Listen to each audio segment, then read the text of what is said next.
Hace casi 140 años, unos pescadores sacaron del lago Michigan restos de un barco. Pero, ¿dónde estaba el resto? Desde entonces, cazadores de naufragios pasaron años buscando el barco fantasma. Para la década de los 70, la búsqueda subió de nivel, con una recompensa de $1,000 para quien lo encontrara. Aún así, nada. Era como si la embarcación se hubiera esfumado. Hasta ahora. Investigadores por fin hallaron un naufragio frente a Bailey's Harbor, Wisconsin. El barco, llamado F.J. King, desapareció en 1886. En ese entonces, esta nave de unos 43 metros tenía una misión clave: transportar grano. Quizá pienses, ¿grano? ¿En serio? ¿Eso es todo? Bueno, no iba cargado con toneladas de oro o joyas, pero hay que ver el panorama completo. En aquel tiempo, Wisconsin era el granero de Estados Unidos. El estado producía enormes cantidades de alimentos, en especial trigo.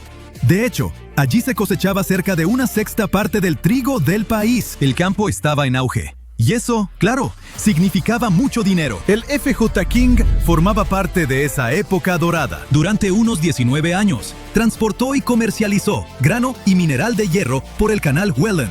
Eso fue así hasta el 15 de septiembre de 1886. Ese día, la tripulación iba rumbo a Chicago para llevar mineral de hierro desde Michigan. Debía ser un viaje de rutina, pero los atrapó una tormenta poderosa. Las condiciones eran brutales, con olas de casi 3 metros de altura. La tripulación luchó desesperada por achicar el agua y mantener el barco a flote, pero las olas eran demasiado fuertes. Venían una tras otra. Los hombres trabajaron hasta no poder más. Las olas abrían las juntas del casco. A estas alturas, la catástrofe era inevitable. Así que el capitán William Griffin dio la orden de abandonar el barco. No les quedó más que salir. Los hombres agarraron sus cosas lo más rápido que pudieron y subieron al pequeño bote auxiliar. Eran las 2 de la madrugada. Todo a su alrededor era oscuridad. Mientras intentaban acercarse a la costa, el F.J. King se hundió de proa primero y de pronto, ¡boom! La tripulación miró atónita cómo la caseta de popa volaba por los aires y los papeles del capitán salían disparados a unos 15 metros de altura. Se quedaron en el bote hasta que los recogió una goleta que pasaba por ahí, llamada La Petite. La tripulación los llevó a Bailey's Harbor y momentos después, el capitán Griffin presentó un informe de naufragio. Ahí comenzó el verdadero misterio. En su informe, el capitán dijo que el barco se había hundido como a 8 kilómetros de la costa del lago Michigan, pero era solo su estimación. No se basaba en instrumentos, mediciones, ni nada por el estilo. Era lo que recordaba de esa noche. Una semana después, sin embargo, un farero local vio los mástiles de una goleta asomando del agua, mucho más cerca de la costa. Lo reportó a un periódico de la zona, y ahí sí comenzaron las preguntas. ¿Podría ser el F.J. King? Aunque parecía una pista sólida, no llevó a nada. Nadie pudo encontrar el barco. Pasaron días, luego meses, luego años, hasta llegar a 2025. Fue entonces cuando un investigador llamado Brendan Baylod dijo basta. Reunió a un equipo de unos 20 científicos e historiadores para por fin dar con este naufragio histórico. Revisaron cientos de documentos originales sobre el barco y el día del hundimiento, armando pistas y acotando la zona donde podría estar. Muchos expertos le decían que ya lo dejara. Y, siendo justos, tenían razones de sobra para desanimarse. Al fin y al cabo, toda esa zona ya se había rastreado una y otra vez. No había manera de que el barco siguiera ahí. Pero Baylod no se rindió. Bueno, la verdad, él también pensaba que era poco probable. Pero trabajar en encontrar el barco fantasma tenía otros beneficios. Su equipo quería ganar experiencia práctica con un sonar de última generación recién estrenado. Con eso en mente, se lanzaron a la misión y el 28 de junio partieron hacia el lago Michigan. Bien, pero ¿por dónde empezar? Primero, Baylod tenía que aclarar algo. Cuando ocurrió el naufragio, ¿quién decía la verdad sobre la ubicación del barco? ¿El capitán o el farero? Esa respuesta los guiaría en la dirección correcta. Luego, Baylod consideró algo que quizá tú también te preguntaste. ¿Cómo podía el capitán saber con certeza dónde estaban? Estaba completamente oscuro. Venía de pelear por mantener su barco a flote. No veía gran cosa. Estaba agotado y probablemente con hambre. Definitivamente no estaba pensando con claridad. Ahí fue cuando el investigador entendió que las indicaciones del farero probablemente eran más precisas. Por suerte, encontró la nota periodística de 1886, la misma que mencioné antes, donde el farero daba un detalle más preciso de dónde había visto por última vez los mástiles. Lo siguiente que hizo el investigador fue trazar un cuadrante de unos 5 kilómetros cuadrados alrededor de ese punto, y el equipo decidió mapear el fondo del lago dentro de ese cuadrante con su tecnología avanzada. Así que ahí estaban, a bordo del Shoreline, un barco turístico que normalmente lleva visitantes por la península. Pero ese día no esperaban encontrar nada. Su único objetivo esa tarde era probar su nuevo sonar de barrido lateral, con mucha más capacidad que el modelo anterior que venían usando. Pero después de unas 2 horas de búsqueda, pasó algo extraño. El sonar emitía ondas para mapear el oscuro fondo del lago Michigan, cuando empezó a comportarse de manera un poco distinta, y a medida que las imágenes se fueron ensamblando, revelaron una forma inconfundible. ¡Un barco! ¡Bingo! ¡Lo habían encontrado! Resultó que el naufragio estaba a menos de 800 metros de donde el farero había dicho que estaría. A estas alturas, algunos de la tripulación tuvieron que pellizcarse. No podían creer lo que veían. Se quedaron boquiabiertos, no solo por encontrar el barco tan rápido, sino por lo bien conservado que estaba. Sí, los investigadores tenían esperanza, pero también pensaban que el barco estaría hecho pedazos. Al fin y al cabo, iba cargado con mineral de hierro, y el peso de todo ese metal pudo haberlo destrozado aún más. Pero no. Para sorpresa de todos, el casco estaba casi íntegro. Sí, la parte delantera por estribor estaba aplastada, pero lo demás seguía ahí. Los investigadores incluso hallaron pertenencias y utensilios de cocina de la tripulación esparcidos por el fondo del lago. Superado el impacto, llamaron a arqueólogos para examinar el sitio y crear un modelo tridimensional del naufragio. Este es el 5º gran naufragio que Vaillant y su equipo han encontrado en los últimos 3 años, pero la verdad es que esta región está llena de misterios que aún esperan ser descubiertos. El FG King es solo uno de alrededor de 6,000 barcos que sufrieron daños o se perdieron en incidentes en los grandes lagos durante el siglo XIX, y se estima que cientos de esos pecios siguen ocultos en el fondo de los lagos: Superior, Michigan, Huron, Erie y Ontario. Por fortuna, hallazgos como este podrían volverse cada vez más comunes. De hecho, hoy se encuentran más naufragios que en cualquier otro momento de la historia. Los avances tecnológicos han abaratado y hecho más accesible el escaneo del fondo de los lagos, no solo para profesionales, sino también para aficionados. Y el perfil de los cazadores de naufragios de hoy ha cambiado. Ahora buscan pecios más por su valor histórico que por encontrar tesoros. Otro proyecto que podría ayudar a descubrir aún más naufragios en los grandes lagos se llama Lakebed 2030. Podría cambiarlo todo, porque su objetivo es mapear todo el fondo lacustre y por ahora solo se ha explorado alrededor del 15%. Eso significa que los grandes lagos quizá todavía esconden sus secretos más grandes. Y eso, cuando menos, es súper emocionante. Hace 360 años, un enorme barco británico, el London, explotó en un estuario del Támesis. La tragedia cobró más de 300 vidas, incluyendo a los marineros y a sus seres queridos. Nadie sabe exactamente qué condujo a este desastre, pero los científicos finalmente están cerca de la verdad. Unos buzos encontraron accidentalmente un cañón de bronce bien conservado del barco. Este cañón, que estuvo enterrado en limo y arcilla durante siglos, podría tener todas las respuestas. El London fue un barco de servicio construido para la Armada de la Mancomunidad de Inglaterra. Partió en su primer viaje en junio de 1656. El barco desempeñó un papel crucial en la historia británica al formar parte de un convoy que fue a los Países Bajos en 1660 para recoger a Carlos II y restaurarlo en el trono. 5 años después, en marzo de 1665, estaba viajando de Chatham a Hope. Desde allí, el almirante John Lawson se suponía que debía llevarlo al mar, pero justo antes de llegar a la boya del Nowhere, la pólvora explotó repentinamente en el barco. Unas 25 personas que estaban en la cabina de popa y el camarote sobrevivieron, pero más de 300 se ahogaron. El barco se partió en 2 pedazos. Henry Bennett, el conde de Arlington, difundió rumores de que todo ocurrió por culpa de la pólvora barata y de baja calidad que había en el barco. Cuando los expertos de ese tiempo inspeccionaron el naufragio, concluyeron que los cañones todavía podían ser rescatados, pero el barco en sí era una pérdida total. Más tarde, cuando se recuperaron algunos de ellos en 1679, hubo un escándalo debido a que intentaron usarlos para saldar una deuda no relacionada. En 2005, los buzos redescubrieron el London.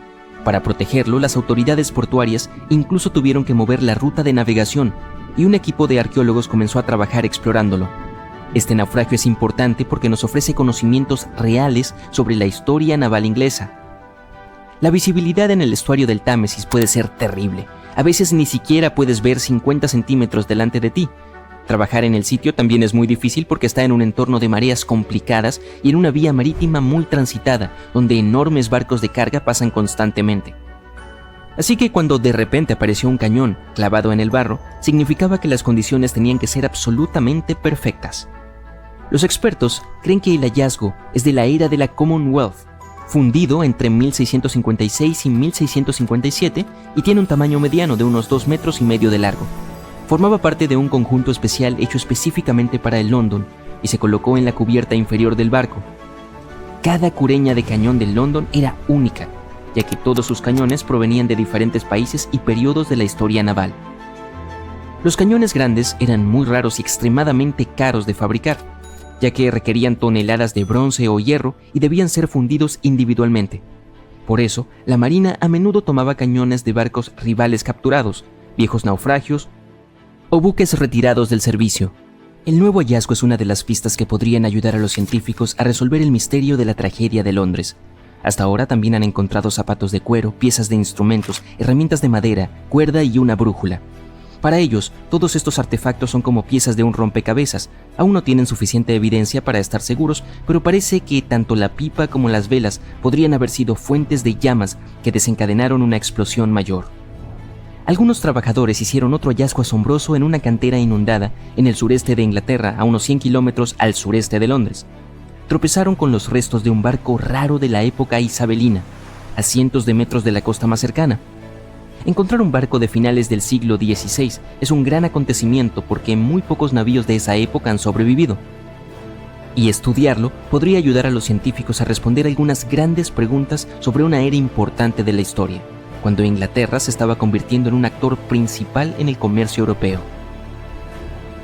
Hoy en día, el sitio de la cantera se encuentra a unos 300 metros del mar, pero en el siglo XVI era parte de la costa. Los arqueólogos piensan que el barco se hundió en un cabo rocoso o alguien lo dejó allí cuando estaba demasiado dañado para seguir navegando. Aún no lo han identificado, pero estudiaron más de 100 piezas de su casco de madera, leyeron los anillos de los árboles y descubrieron que fue construido con robles ingleses talados entre 1558 y 1580.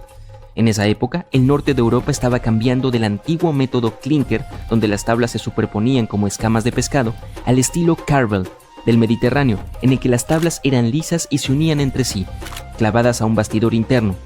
La madera vieja se suele pudrir rápidamente cuando está expuesta al aire o al agua.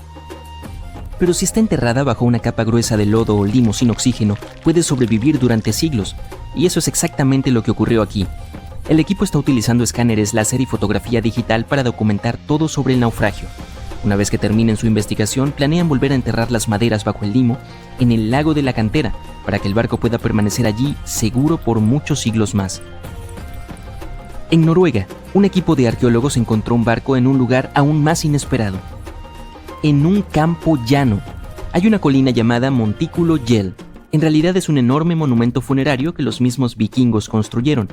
El agricultor, que es dueño del campo, quería cavar algunas zanjas de drenaje, pero primero necesitaba que los expertos revisaran si había algo importante bajo tierra. Los arqueólogos utilizaron un georradar de alta resolución, acoplado a un vehículo similar a un tractor. Al escanear el campo, descubrieron que estaba lleno de montículos funerarios.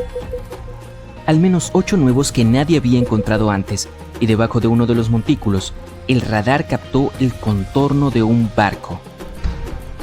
En la época de los vikingos, los barcos eran extremadamente valiosos, por lo que solo los enterraban con personas muy importantes. Los científicos solo han encontrado 3 entierros de barcos en toda Noruega, y este es el primero nuevo en años. El equipo cree que este barco es de la época vikinga, probablemente entre los años 500 y 1000 después de Cristo. Y como el túmulo funerario que lo cubría se aplanó con el tiempo, el barco ahora está a solo medio metro debajo del suelo, muy cerca de la superficie. Mide cerca de 20 metros de largo y el radar mostró que partes como la quilla y las tablas del suelo están preservadas. Los arqueólogos planean explorar más utilizando herramientas no invasivas para no dañar nada por accidente. Si es necesario, comenzarán una excavación. Muy lejos de Noruega, en el desierto de Namibia, un minero en busca de gemas encontró accidentalmente un naufragio legendario de casi 500 años de antigüedad. Los trabajadores llamaron a un arqueólogo para examinarlo y pensaron que debían ser los restos de un buque mercante portugués, el Bom Jesus, que había desaparecido misteriosamente en el siglo XVI. El Bom Jesus había partido de Lisboa cargado de tesoros con destino a India, pero en algún lugar del extremo sur de África, una tormenta brutal lo arrojó contra la costa de Namibia. El barco se estrelló contra las rocas, se desintegró y desapareció bajo las olas. Cuando los arqueólogos exploraron el naufragio, encontraron partes del barco esparcidas por la costa y enterradas bajo una gruesa capa de arena, lo que en realidad salvó a los restos de pudrirse. Incluso descubrieron tesoros, más de 40 toneladas de carga que se habían derramado del cofre del capitán bajo el agua cuando se rompió el casco. Había cañones, espadas, telas, herramientas que los marineros usaban para navegar guiándose por las estrellas y lo más importante de todo, 1845 lingotes de cobre, piezas sólidas de metal que pesaban en total entre 16 y 17 toneladas. Los científicos pudieron incluso leer las antiguas marcas comerciales estampadas en los lingotes y revelaron así que fueron hechos por una rica compañía comercial alemana. Y luego estaba el gran premio, más de 2.000 toneladas de oro y plata de todo el mundo, Portugal, Venecia, Francia y los estados moros, además de 105 colmillos gigantes de elefante que pesaban cerca de 2 toneladas. Los colmillos probablemente iban camino a convertirse en artículos de lujo como joyas y finas tallas. Pruebas de ADN mostraron más tarde que el marfil provenía de elefantes del bosque y la sabana del oeste de África. Sin embargo, no encontraron muchos huesos, lo que significa que la tripulación o bien logró escapar o se perdió para siempre en el mar. Estás relajándote en Hawái, en la isla de Oahu. Un amigo te llama. ¡Hola! Yo también estoy aquí. Encuéntrame en Maui. ¡Genial! Pero, ¿cómo puedes llegar allí? Tu primer pensamiento probablemente sea tomar un ferry. Pero eso es imposible. Hawái es un lugar bastante único. Es el estado más caro para vivir. Tiene su propio idioma oficial además del inglés y es el único estado estadounidense compuesto enteramente por islas. Hawái tiene un total de 137 islas. 8 son las principales, pero solo 6 están abiertas a los turistas. Y la distancia entre estas probablemente sea mayor de lo que uno esperaría. Por ejemplo, la distancia entre Oahu y la Isla Grande es de alrededor de 298 kilómetros, que es aproximadamente la misma distancia que hay de Chicago a Indianápolis. Podrías sorprenderte al saber que no puedes hacer ese viaje en barco. De hecho, el único sistema de ferries que realmente transporta pasajeros en Hawái opera entre Maui y Lanai. Eso es todo. Así que tu única opción para viajar entre islas es en avión. Honestamente, es un poco sorprendente, en especial si se considera cuántas personas visitan Hawái cada año. El turismo prácticamente impulsa su economía. Y solo en los primeros 8 meses de 2024, más de 6 millones de personas visitaron sus hermosas playas. Sabiendo eso, esperaríamos que Hawái estableciera un buen sistema de ferries para facilitar que los visitantes se desplacen, al igual que en Grecia. Esto probablemente incrementaría aún más el turismo, lo que aportaría más dinero al estado. Pero créeme, las autoridades y las empresas privadas también lo saben. De hecho, ya lo han intentado. Los ferries fueron un gran medio de transporte en Hawái desde el siglo XIX hasta la década de 1950. Desde entonces, ha habido algunos intentos de restablecer un servicio de ferries, pero lamentablemente, todos han fracasado. Uno de los mayores intentos fue el Hawaii Super Ferry, que buscaba ofrecer un servicio de embarcación rápido y económico entre islas. Podía transportar casi 900 pasajeros e incluso permitirles llevar sus propios automóviles. La prueba inicial comenzó en 2007 y la gente estaba emocionada, pero se convirtió en un gran fiasco.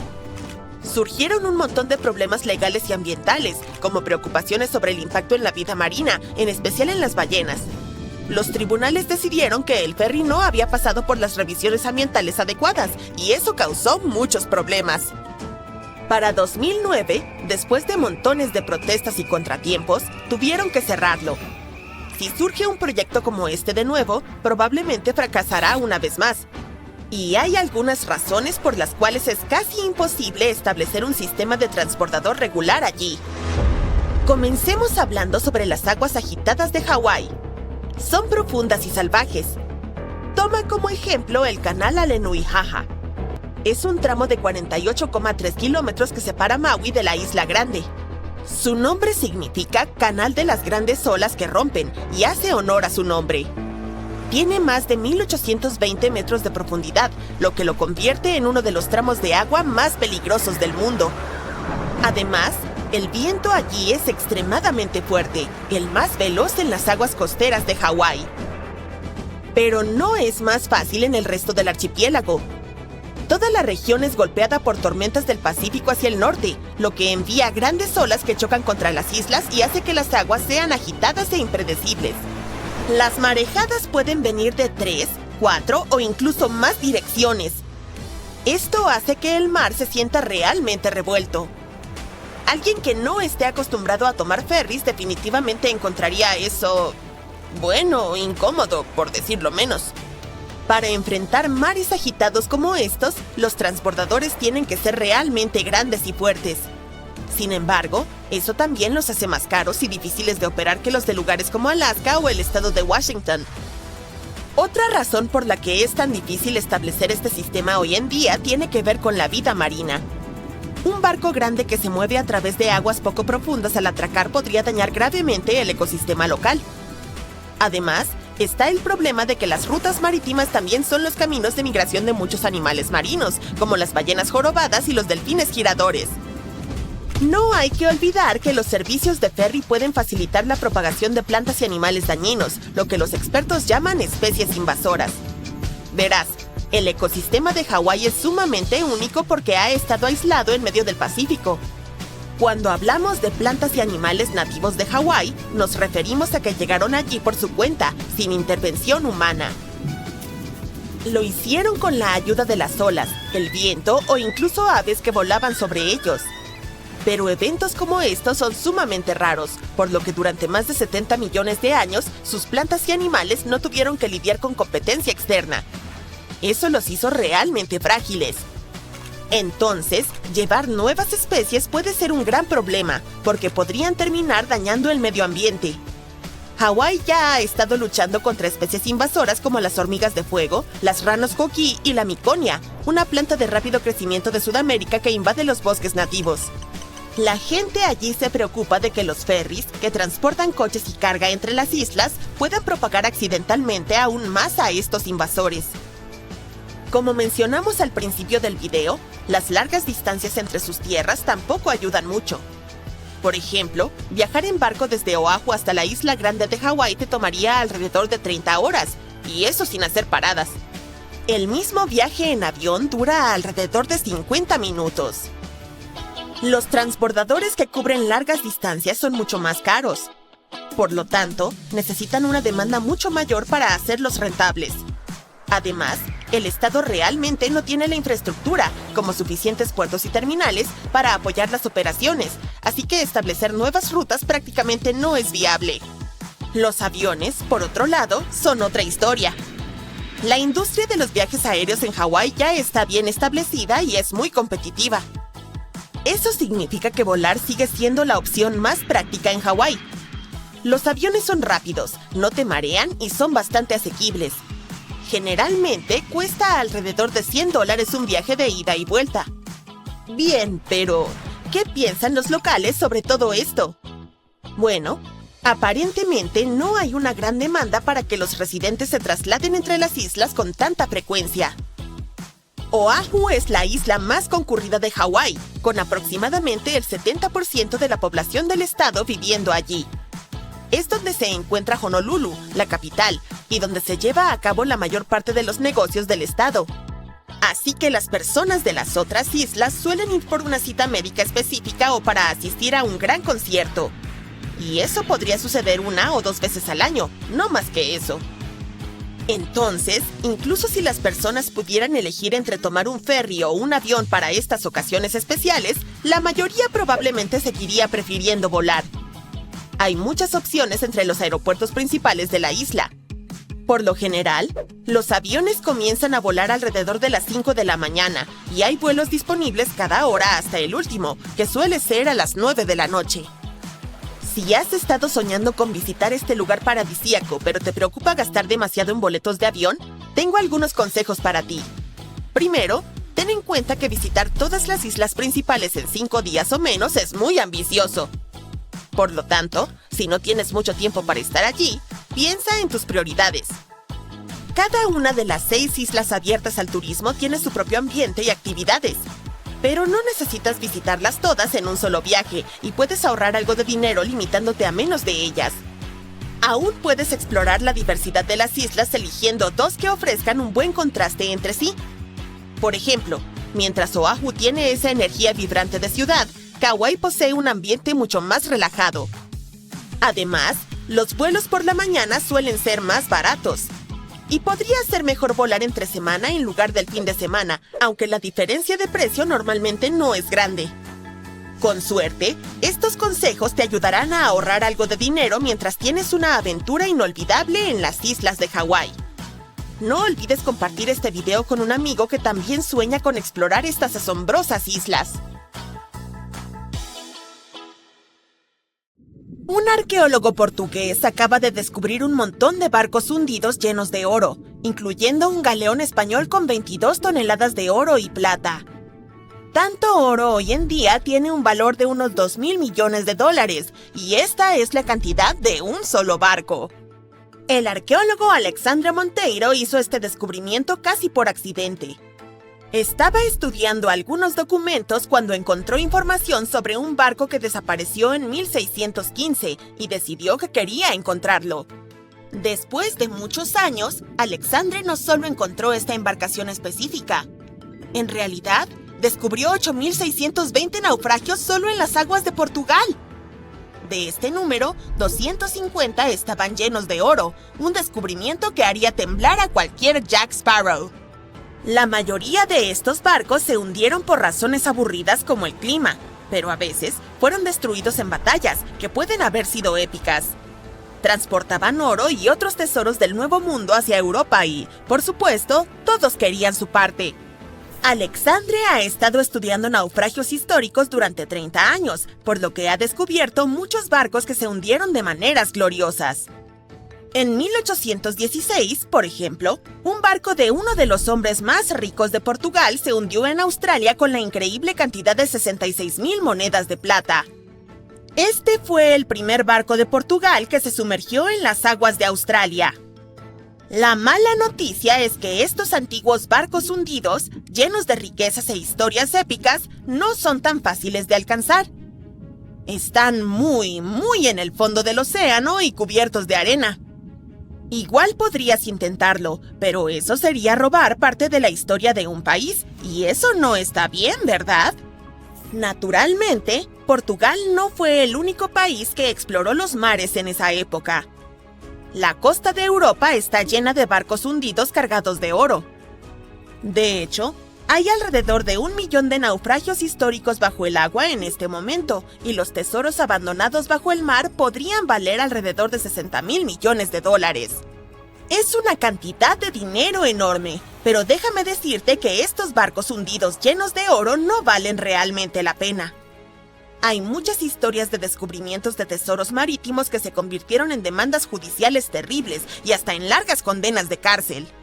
Nuestra primera historia comienza en 1746, cuando una violenta tormenta hizo naufragar un barco llamado Príncipe de Conti cerca de una isla de Bretaña.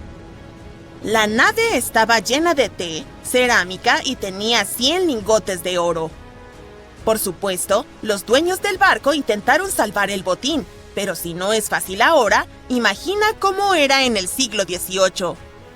Pasaron más de 200 años para que la embarcación fuera encontrada. Finalmente ocurrió en 1975, cuando un grupo de franceses la descubrieron y decidieron llevarse casi todas las cosas valiosas que pudieron encontrar. Ahora bien, dije que estas cosas no valían la pena por una razón. En Francia, si encuentras algo que podría ser histórico, debes declararlo a las autoridades locales dentro de las 48 horas. No cumplir equivaldría a cometer algo conocido como delito. Para ser justos, nuestros amigos franceses sí declararon sus hallazgos, pero solo los cañones corroídos del barco. ¿Y el oro? Bueno, lo vendieron, obviamente, porque cada lingote de oro vale entre $125,000 y $231,000. A las autoridades francesas les llevó casi 50 años recuperar el oro robado, y no lo recuperaron todo.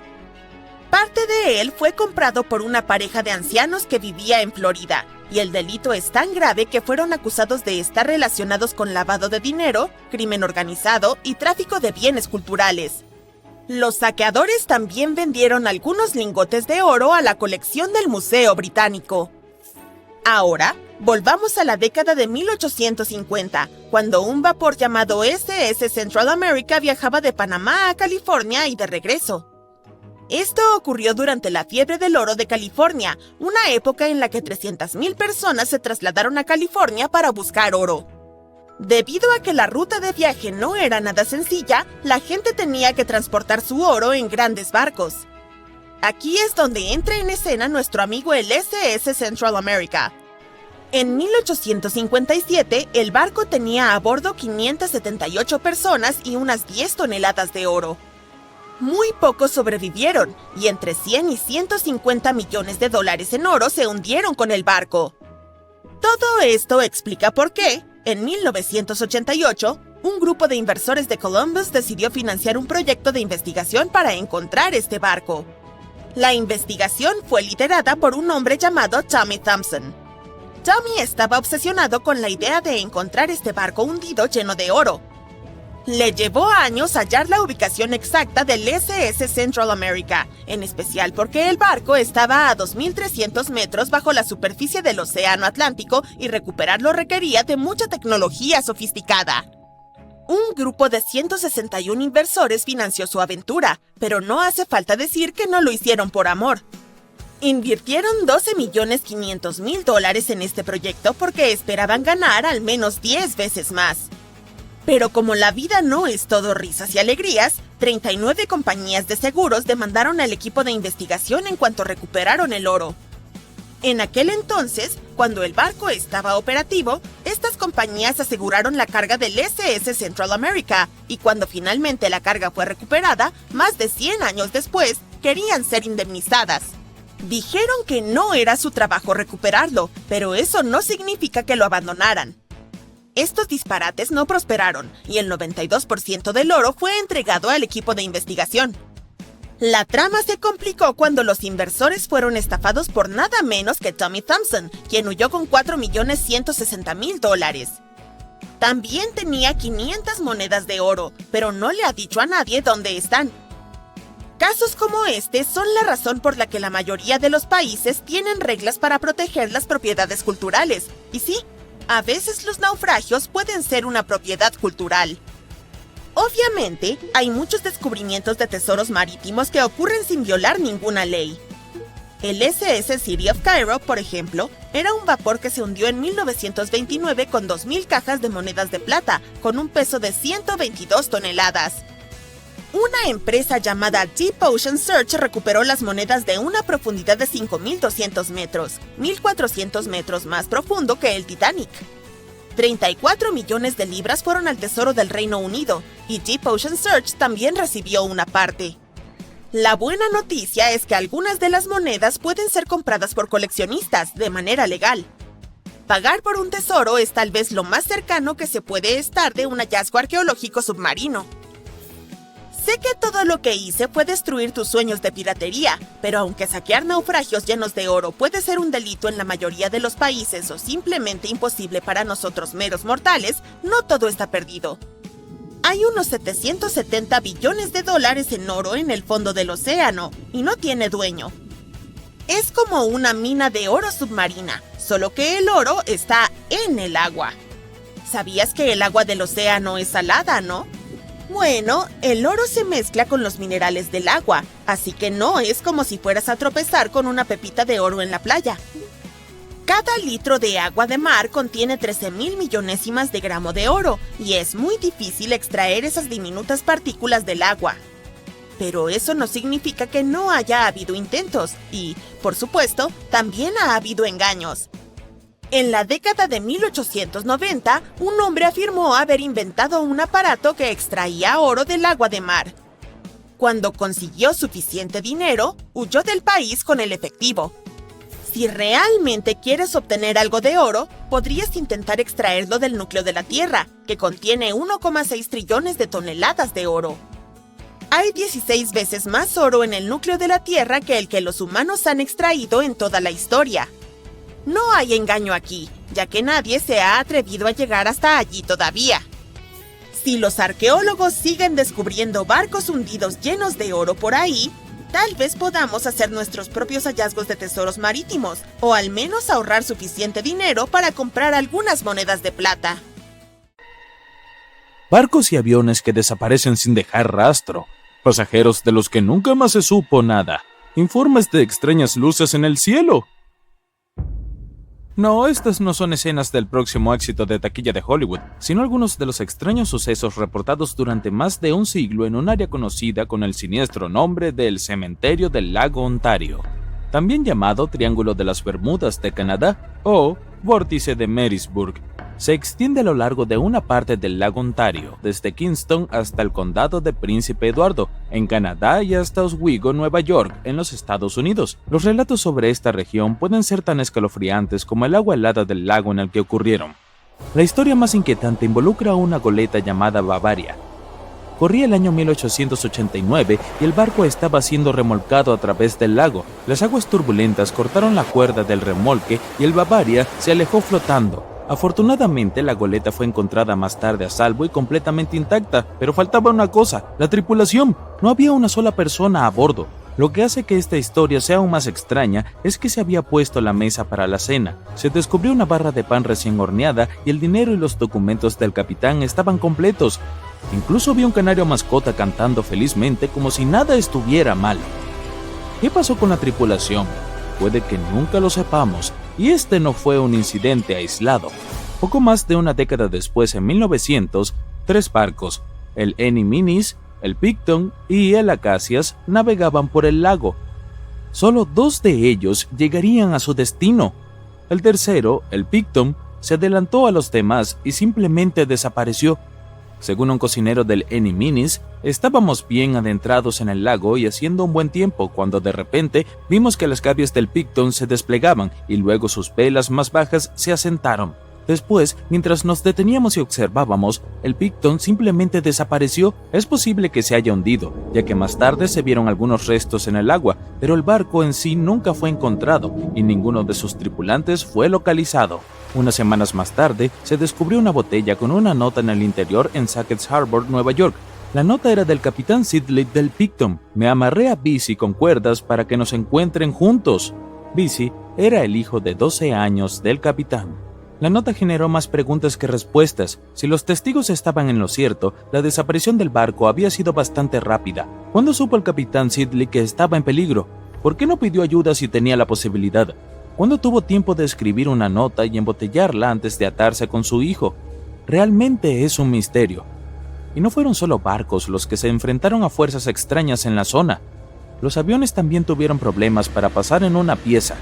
En 1975, Ron Scott voló desde el aeropuerto de Picton en su Cessna 172. Cuando ingresó al vórtice de Marysburg, su avión se inclinó hacia un lado. Durante varios segundos no lograba enderezar el avión, pero una vez que lo hizo, la misma fuerza lo empujó hacia el otro lado. Una vez más, quedó atrapado allí por unos segundos, incapaz de controlar su avión, y era un piloto habilidoso. Nunca antes había experimentado algo así. Ciertamente tuvo más suerte que el piloto de la Real Fuerza Aérea Canadiense Barry Allen Newman. Newman estaba en el mismo lugar en 1952 cuando perdió el control de su avión y se cayó al lago. Hasta el día de hoy, su cuerpo no ha sido encontrado. En total, más de 270 barcos y al menos 40 aviones han tenido un final trágico en la zona.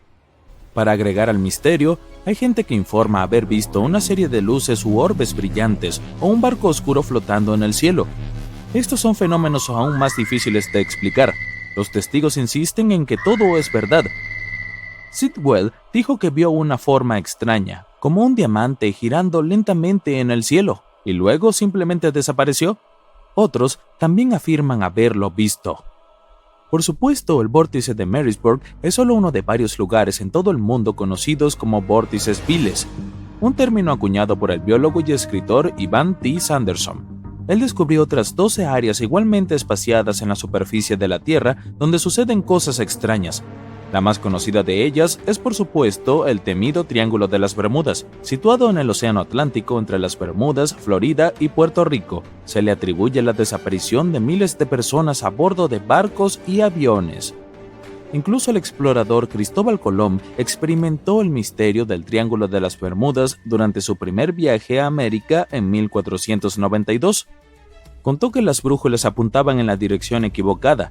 Los niveles del mar parecían cambiar dramáticamente e incluso vio luces extrañas en el cielo. En 1918, el USS Cyclops, que era uno de los barcos de combustible más grandes de la Marina de los Estados Unidos, desapareció allí. Se considera la mayor pérdida de vidas en la historia de la Marina de los Estados Unidos en un solo incidente, dado que los 309 miembros de la tripulación fueron declarados perdidos en el mar cuando desapareció el Cyclops. En ese momento, el clima era bueno. El único mensaje enviado ese día desde el barco no indicó problemas ni preocupaciones, y nunca se envió una señal de socorro. Después del incidente, hubo una exhaustiva investigación naval. Su conclusión: se han propuesto muchas teorías, pero ninguna que explique satisfactoriamente la desaparición del barco. En otras palabras, los investigadores estaban perplejos. También está el Triángulo del Dragón, ubicado en el Océano Pacífico. La historia más inquietante involucra a un grupo de barcos japoneses que desaparecieron en la década de 1950. Cuando se enviaron investigadores para averiguar lo sucedido, también desaparecieron. En cada caso, es imposible saber realmente qué ocurrió, y es fácil caer en historias de monstruos marinos gigantes que acechan bajo las olas. ¿A quién no le gusta un buen susto? Y Sanderson estaba dispuesto a aceptar la posibilidad de que esas historias fueran ciertas. Creía que los vórtices viles que estudiaba podían explicarse con cualquier cosa, desde un bache en el continuo espacio-tiempo hasta anomalías magnéticas bajo el agua. Por supuesto, Sanderson no era solo un gran fanático de los lugares extraños, también escribió sobre criaturas fantásticas como Pie Grande y el monstruo del lago Ness. Sin embargo, sus habilidades como científico imparcial son cuestionables. En 1948, afirmó que unas huellas de 3 dedos encontradas en Clearwater Beach, Florida, era la prueba de que había pingüinos de 5 metros de altura, argumentando que eran imposibles de falsificar. En 1988, Tony Sinjorini reveló que él y su amigo habían colocado unas patas de hierro fundido en sus zapatillas para lograr el engaño del pingüino gigante. Quizás Anderson no sea la fuente más confiable después de todo, pero también hay algunas explicaciones muy convincentes y completamente naturales. Observemos el vórtice de Marysburg. Es muy posible que barcos como el Bavaria y el Picton hayan sido destruidos por una mezcla de mala suerte y mal tiempo. El clima inestable ciertamente no es raro en el lago Ontario, y las tormentas repentinas en el mar abierto pueden resultar peligrosas hasta para el marinero más hábil. E incluso hoy, con los avances en el pronóstico del tiempo, nos equivocamos con frecuencia. En aquel entonces no había forma de predecir que una tormenta estaba a la vuelta de la esquina, y el clima era solo uno de los problemas.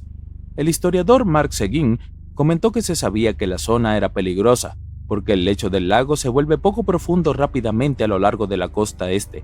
También hay pequeñas islas rocosas y bajíos repartidos por toda el área, lo que hace que navegar sea una aventura arriesgada, especialmente para embarcaciones grandes o con cargas pesadas. A mediados del siglo XX, el pronóstico del tiempo moderno y la construcción naval mejorada aliviaron la mayoría de los peligros del transporte marítimo de los grandes lagos, lo que resultó en menos pérdidas. El último gran naufragio en cualquiera de los grandes lagos fue el SS Edmund Fitzgerald, que se hundió frente a la costa del lago Superior en 1975, junto con 29 miembros de la tripulación. Parece que el progreso humano no es rival para este vórtice, y en cuanto a las luces o las imágenes en el cielo, en la mayoría de los casos es el resultado de un fenómeno interesante llamado inversión térmica. Cuando esto sucede, una capa de aire caliente queda atrapada bajo el aire frío, lo que causa ese espejismo o reflejos. Entonces, una luz del suelo que está a kilómetros de distancia puede reflejarse en el cielo, dando la impresión de que se trata de un objeto volador. Otras partes del misterio podrían resolverse con un poco de tiempo.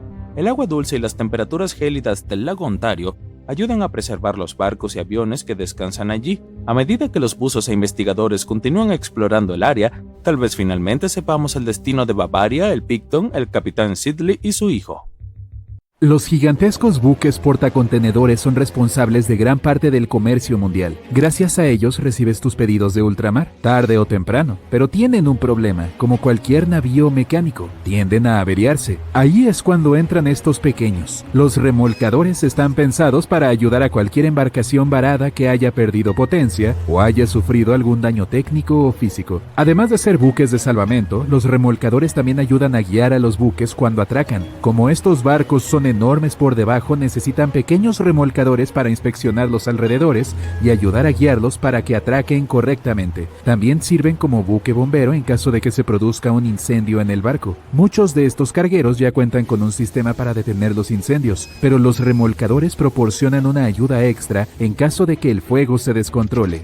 Muchos buques de carga atraviesan regiones bajo cero como el Ártico y se enfrentan a multitudes de obstáculos u obstacubitos. Remolcadores de nuevo, al rescate. Pueden dar el primer paso rompiendo el hielo para que el navío pueda pasar sin dañarse ni retrasar su rumbo. También ayudan a las grandes embarcaciones a pasar por zonas estrechas. El 23 de marzo del 2021, el Ever Given, uno de los mayores portacontenedores del mundo, se quedó atascado en el Canal de Suez por 6 días. El Canal de Suez es uno de los más importantes del mundo y el más grande de todo el planeta. El Canal de Suez es una de las rutas más importantes para el comercio, pero resulta ser bastante estrecho para su propósito. Para poner esto en perspectiva, es como si el Empire State Building se alojara en medio de una autopista con mucho tráfico. Así que, si te preguntabas por qué tu entrega se retrasó durante esa semana, probablemente se deba a ese incidente. El fondo del barco casi tocó el suelo del canal. En la madrugada del 23 de marzo, el tiempo se puso en contra. Empeoraba cada vez más, con un viento que se levantaba a unos 73 kilómetros por hora. Eran unas condiciones meteorológicas terribles para la navegación. Esa debería haber sido la primera bandera roja, pero la autoridad del canal no tenía un sistema para controlar las condiciones meteorológicas ni para avisar a los barcos de ellas. El capitán Krishnan Kanthabel hizo caso omiso de las señales y decidió seguir adelante, sin saber de los peligros y consecuencias que le esperaban. Los pilotos egipcios que le ayudaban en la navegación no le dieron las instrucciones adecuadas. Como resultado, el barco se atascó en diagonal, bloqueando esencialmente a todo el canal. La autoridad del canal no proporcionó remolcadores por alguna razón, por lo que este estuvo atascado por 6 días. Las cosas estaban tan mal que tuvieron que traer excavadoras para quitar algo de tierra y que el barco pudiera volver a la normalidad. Así que estos pequeños remolcadores son muy importantes para que el comercio mundial funcione. Los barcos son cada vez más grandes ya que el mundo depende más que nunca de la importación y la exportación. Están construidos para recorrer largas distancias y no para maniobrar en espacios y rincones estrechos. Los remolcadores están rodeados de un material que no raya ni daña al barco, algo así como los carritos chocones de una feria. Pueden empujar o jalar, pero una cosa es segura: se necesita más de uno para ayudar a un barco a ponerse de pie en el agua. Los barcos no tienen mucha agua que pase por el timón para poder girar rápidamente y corren el riesgo de dañar al motor si lo empujan con demasiada fuerza. Pueden remolcarlo directa o indirectamente. El remolcador tira del barco por delante o de lado a lado. También pueden empujarlo de un lado a otro. Estas diminutas embarcaciones son como hormigas comparadas con los gigantes buques. El secreto de su éxito es que flotan en el agua, lo que significa que no tienen una base sólida con la cual batallar. Como resultado, empujar y tirar es fácil. Muchos de los remolcadores más nuevos tienen 2 grandes motores de diésel. También hay modelos eléctricos que son buenos para el medio ambiente y siguen haciendo bien su trabajo. Los cargueros en general son mejores para el medio ambiente que los camiones y aviones, pero son más lentos. Los buques de carga transportan principalmente alimentos, ropa, productos electrónicos, muebles y mis cosas. El barco más grande puede llevar la Torre Eiffel en su espalda como si no fuera gran cosa, aunque llevarla hasta el barco sí lo sería. Estos son 1000 veces más potentes que un auto normal. Si todos los contenedores del mundo se colocaran en una pila, cubrirían la mitad del planeta. Si alguna vez has paseado por la playa en los años 90 y has visto lo que parecía un patito de goma, no estabas soñando. En 1992, una caja de transporte con 28,000 patos de goma se perdió en el mar mientras viajaba de Hong Kong a Estados Unidos. Dicen que se cayó del barco y lleva más de 20 años recorriendo los océanos del mundo. Lo que parecía un horrible accidente que dejaría consecuencias nefastas para el ecosistema marino mundial resultó ser también útil para que aprendiéramos y comprendiéramos el mundo de la contaminación por plástico y el funcionamiento de las corrientes oceánicas. Estos patitos parecían haber tenido un gran viaje cuando se liberaron de su vida en el contenedor. Según algunos informes, llegaron a las costas de Alaska, Sudamérica, Hawái, el Pacífico Noroeste, Escocia y Australia, e incluso se congelaron en el Ártico. En lugar de llegar a los miles de baños de Estados Unidos, se rebelaron y recorrieron el mundo para ver qué hay más allá de las paredes y de los baños de burbujas. Muchos fueron recogidos y retirados de los mares y océanos, mientras que otros siguen por ahí. Hay unos 2,000 de estos patitos circulando por las corrientes del giro del Pacífico Norte. Por si te lo estás preguntando, se trata de un lugar donde las corrientes se juntan y se arremolinan entre Japón, Alaska, Kodiak y las Islas Aleutianas. Incluso han creado un sitio web para seguir la pista a estos patitos con un formulario de contacto que permite a la gente informar de uno o varios patos que se encuentren por el mundo. Pero quién sabe, quizás nunca recuperemos a todos los patos que se perdieron en el mar en su momento. Este es solo un incidente de los muchos que se producen. Los estudios demuestran que cada año se pierden entre 2,000 y 10,000 contenedores en el mar. Muchos de los contenedores que se desprenden y caen al mar no siempre se hunden hasta el fondo. Son flotantes. Lo malo es que no flotan lo suficientemente alto como para convertirse en islas de colores que sean fáciles de notar. Flotan como los icebergs, mostrando solo la parte superior del contenedor, lo que significa que cualquier barco o bote que pase no lo verá desde arriba. Si lo atraviesan, pueden producirse daños importantes en el barco. No pueden permanecer flotando para siempre, por lo que acaban hundiéndose después de muchos días de estar suspendidos en aguas abiertas.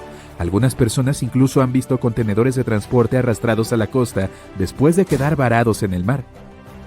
Estos chicos están hechos para durar mucho tiempo. Si los cuidas adecuadamente, la esperanza de vida de cada contenedor puede llegar a ser de más de 20 años.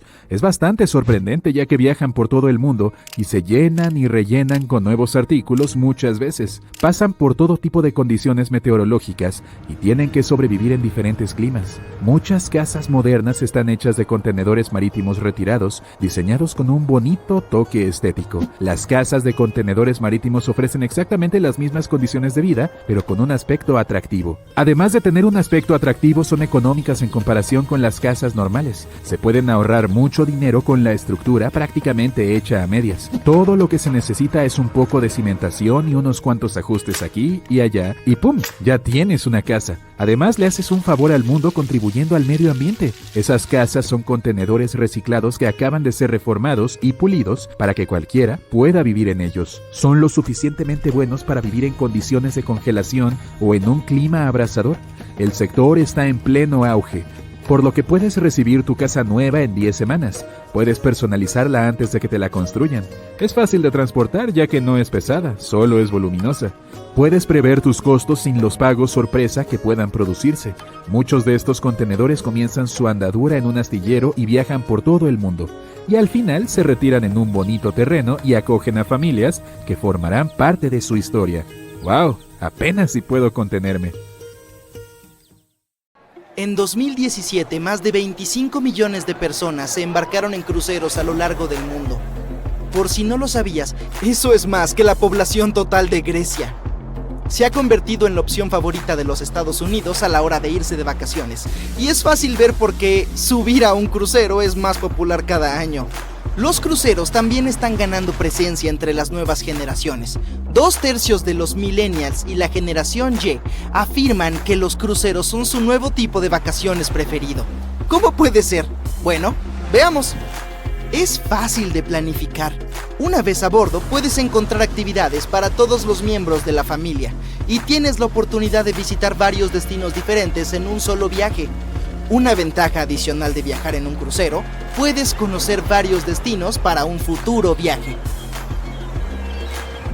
El entretenimiento a bordo suele ser de primera categoría, lo que proporciona a los pasajeros una sensación extra de lujo, y las comodidades y el alojamiento suelen ser muy confiables, y esto sin mencionar que ofrece a los turistas la sensación de haber alcanzado todo lo que buscan fuera de la oficina.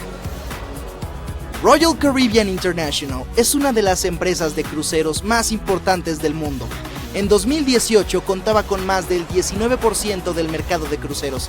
Su flota actual se divide en muchas clases diferentes de barcos, incluyendo la clase Voyager, Radiance y Quantum. La última adición a la impresionante flota fue construida en 2018. El Wonder of the Seas es actualmente el crucero más grande del mundo, dado que este espectacular transatlántico acaba de realizar su viaje inaugural en marzo del 2022. Conozcamos algunas de las increíbles ventajas que ofrece a los pasajeros. En primer lugar, el barco es tan grande que tuvo que dividirse en vecindarios. Es lógico, ya que el Wonder of the Seas tiene capacidad para casi 7,000 pasajeros. ¿Te gusta Nueva York? Genial, porque cuenta con su propio Central Park, con unas 10,000 plantas que puedes conocer. El Central Park del barco es una característica de todos los barcos de la clase Oasis, y es uno de los llamados vecindarios. Veamos otras partes, ¿de acuerdo? Como esta cubierta que incluye una sala de juegos, una tienda de dulces y un bar de deportes. Es ideal para dar largos paseos. En el Wonder of the Seas hay una zona para practicar deportes que cuenta con numerosas piscinas y jacuzzis. En la zona deportiva puedes hacer todo tipo de actividades. Luego está la Royal Promenade, o Promenade si así lo prefieres. Es la calle principal del Wonder of the Seas, con bares, salones y lugares para tomar un café o un lujoso latte. El vecindario de entretenimiento es el punto central de las actividades de ocio del barco. Aquí los huéspedes pueden encontrar un club de comedia, una pista de patinaje sobre hielo y hasta un teatro. La zona de spa y ejercicio es tranquila y cuenta con una gran variedad de tratamientos disponibles. Por cierto, el centro de ejercicios es gratuito, así que no hay excusa para que los pasajeros se salten el día de piernas. Han agregado una octava zona adicional al Wonder of the Seas llamada Vecindario de las Suites. Es una zona exclusiva y diseñada para los huéspedes que se alojan en las suites. Oh, ya entiendo. Se encuentran en la parte superior del barco. Estos huéspedes tienen miembros del personal designados para ellos llamados Royal Genies. Sí, si frotas una lámpara en tu suite, ellos aparecerán. Nah, es broma. Los Genies son similares a los mayordomos y pueden atender a unos pocos camarotes. Por supuesto, la compañía de cruceros quiere evitar que los demás huéspedes hagan varias preguntas a estos miembros de la tripulación y que acaparen su tiempo. Por eso, los genios no llevan etiquetas con su nombre en las zonas públicas. En cuanto a su itinerario, inicialmente el Wonder of the Seas iba a tener su puerto base en China, pero Royal Caribbean decidió trasladar el transatlántico a los Estados Unidos. En marzo de 2022, el barco comenzó su viaje con itinerarios de 7 noches por el Caribe Oriental y Occidental. En mayo de 2022, el Wonder of the Seas tiene previsto un viaje a Europa con cruceros por el Mediterráneo Occidental desde Barcelona y Roma para sus pasajeros.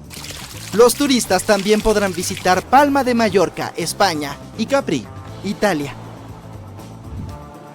Cuando termine la temporada de verano, está previsto que el Wonder of the Seas regrese a Florida para ofrecer viajes durante todo el año a partir de noviembre de 2022.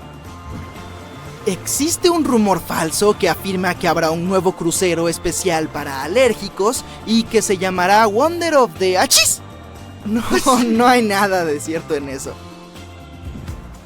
Es difícil imaginar un barco tan enorme y capaz de albergar tantas comodidades a bordo. A modo de comparación, el Titanic fue el barco más grande de su época, con 270 metros de longitud. El Wonder of the Seas no solo mide 360 metros de largo, sino que también es un 36% más alto y un 34% más ancho.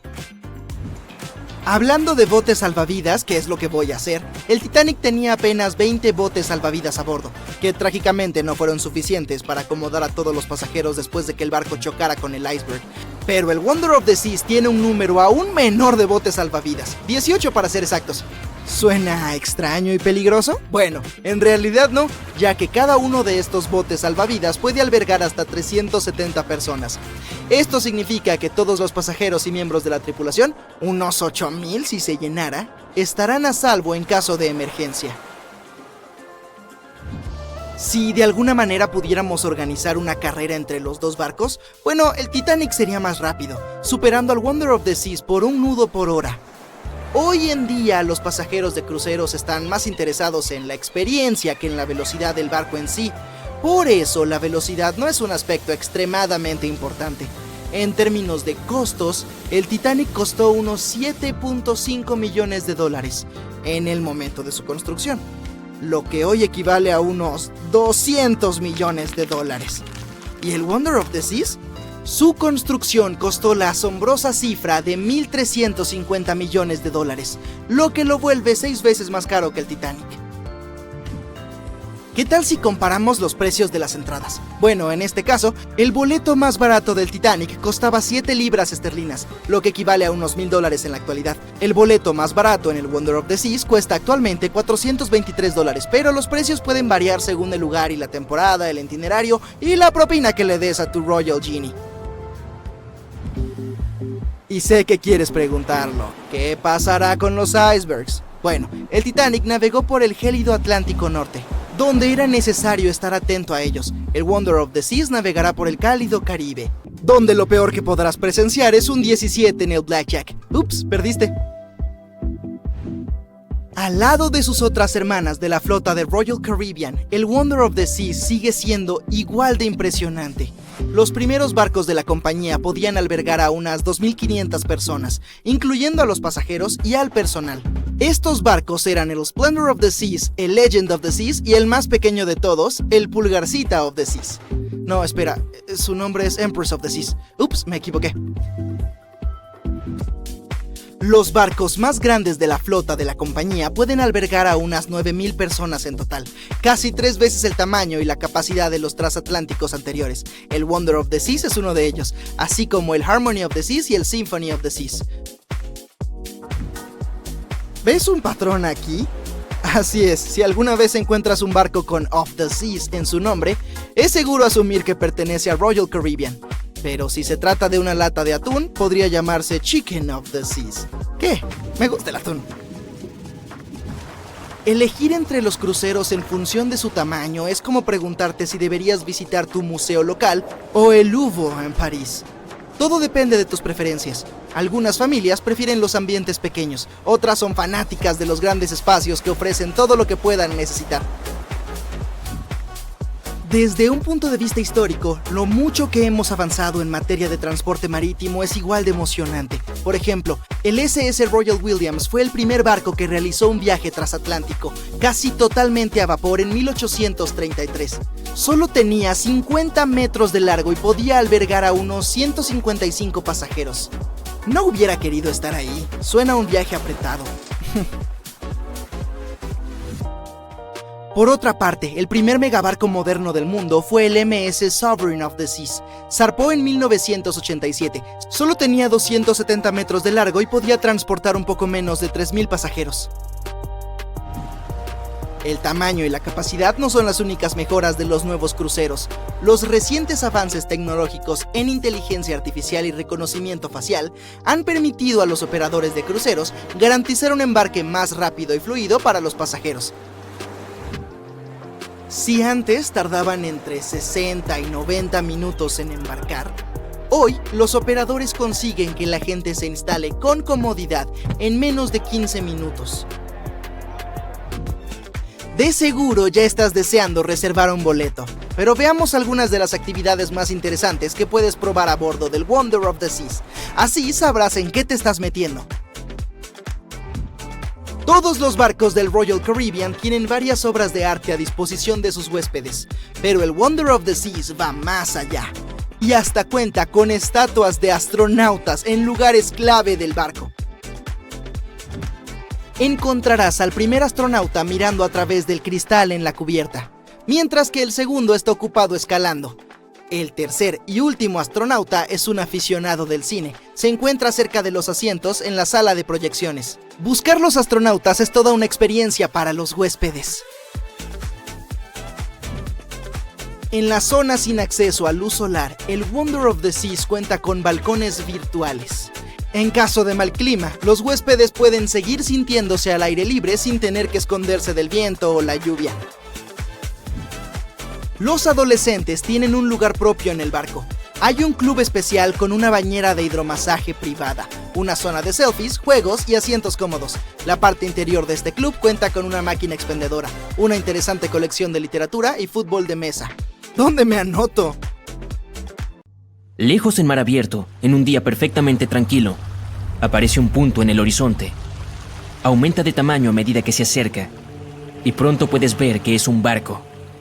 Pero cuando lo miras a través del catalejo, un escalofrío recorre tu espina dorsal.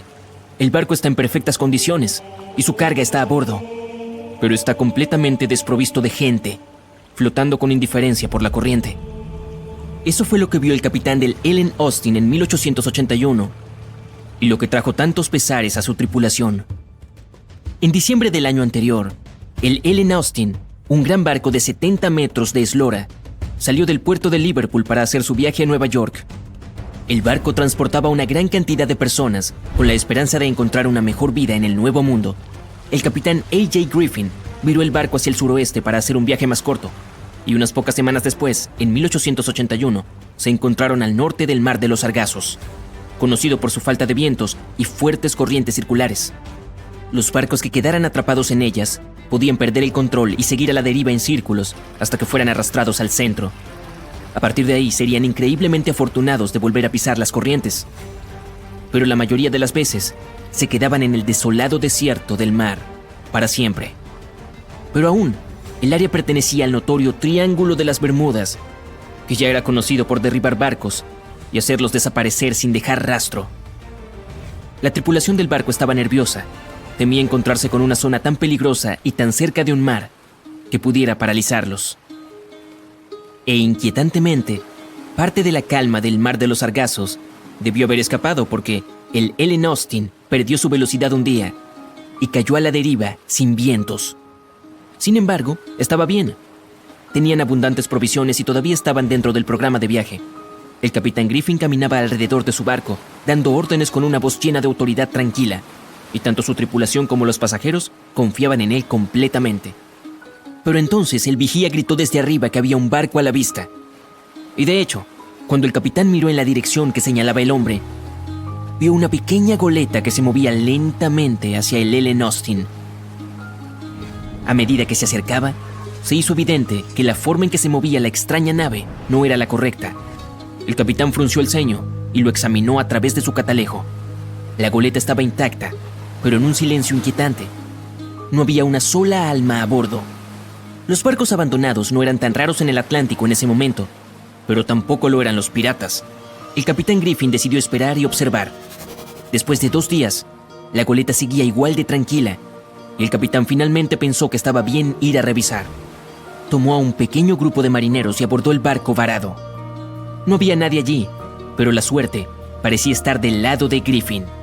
El precioso cargamento de madera de caoba todavía estaba en las bodegas. El capitán regresó al Ellen Austin y ordenó a sus hombres más selectos que llevaran el pequeño barco a Nueva York. Los ánimos de la tripulación se levantaron con la perspectiva de las riquezas que les esperaban a su llegada. Cuando los vientos volvieron a soplar fuerte, el Ellen Austin continuó su viaje, con el barco sin nombre siguiéndolo. Pero después de un par de días, los 2 barcos quedaron atrapados en una poderosa tormenta y se separaron. El viento, la lluvia y las olas los azotaron durante varios días seguidos. Cuando el tiempo finalmente se despejó, el capitán Griffin ordenó encontrar la goleta. Buscaron un día entero hasta que finalmente la encontraron a la deriva, fuera del curso. Griffin llamó a sus hombres que habían quedado a bordo del barco pequeño, pero nadie respondió. Un grupo de marineros fue a investigar y regresó con el rostro pálido de miedo.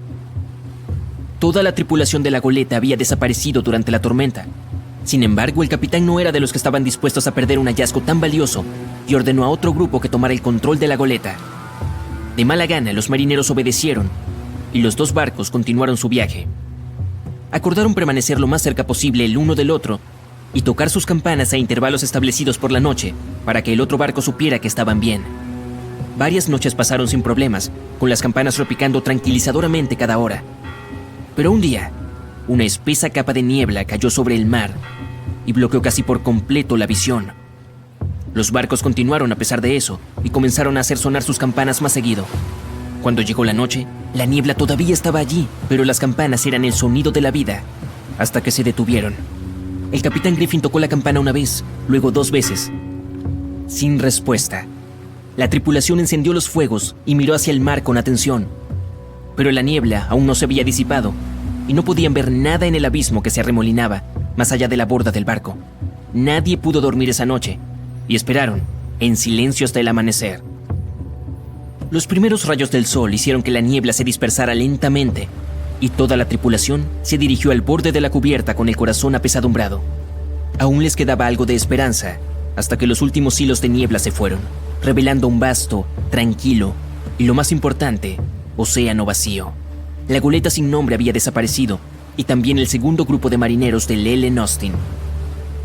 El barco navegó el resto del camino hacia Nueva York en un silencio grave. Una vez que llegó al puerto, los pasajeros se alegraron mucho de dejar el barco y nadie volvió la cabeza para despedirse. Ese fue el último viaje del barco como Ellen Austin. Ese mismo año se vendió a una compañía naviera alemana y se le cambió el nombre a Meta. Nadie encontró la goleta abandonada ni a los marineros que desaparecieron con ella. Y ese sería probablemente el final de esta historia misteriosa y no resuelta, si tuviera al menos un poco de verdad. En realidad, ninguna de las cosas enigmáticas de la narrativa sucedió. El Ellen Austin realmente salió de Liverpool y se dirigió al suroeste hacia Nueva York. Y su capitán realmente era A.J. Griffin, y llevaba gente al continente americano. Pero a partir de aquí, la historia se desmorona. En primer lugar, el barco se fue demasiado al norte para pasar tan cerca del Mar de los Sargazos. Simplemente no había razón para hacer un desvío tan amplio.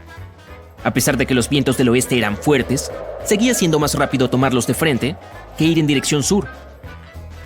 Así que el Ellen Austin probablemente no estaba cerca del Mar de los Sargazos y del Triángulo de las Bermudas. En segundo lugar, se ha demostrado una y otra vez que el Triángulo no es más que una obra de ficción. De hecho, ganó popularidad a mediados del siglo XX. Y de hecho, a nadie se le había ocurrido dibujar un triángulo en el área de las Bermudas antes de eso. El misterio fue popularizado por escritores de ciencia ficción y se convirtió en un mito común, mientras que ninguna investigación seria demostró que fuera más peligroso que otras partes del océano del mundo. Así que la tripulación del Ellen Austin ni siquiera estaba al tanto del Triángulo de las Bermudas en ese entonces, y mucho menos le temía. En tercer lugar, la historia completa fue contada una y otra vez por revistas y personalidades amantes del misterio con detalles siempre cambiantes. Apareció por primera vez en un periódico de 1906 y ya tenía la fecha incorrecta. El artículo decía que el viaje tuvo lugar en 1891 en lugar de 1881. Más tarde, la historia resurgió en 1935 en la radio con el nombre equivocado del capitán. Era Baker, no Griffin. La fecha también era incorrecta. Decían que el viaje se realizó en agosto de 1881, cuando el Ellen Austin ya se llamaba Meta. La leyenda creció con otros detalles extraños, como una ruta del barco de Londres a Terranova, que nunca fue el caso.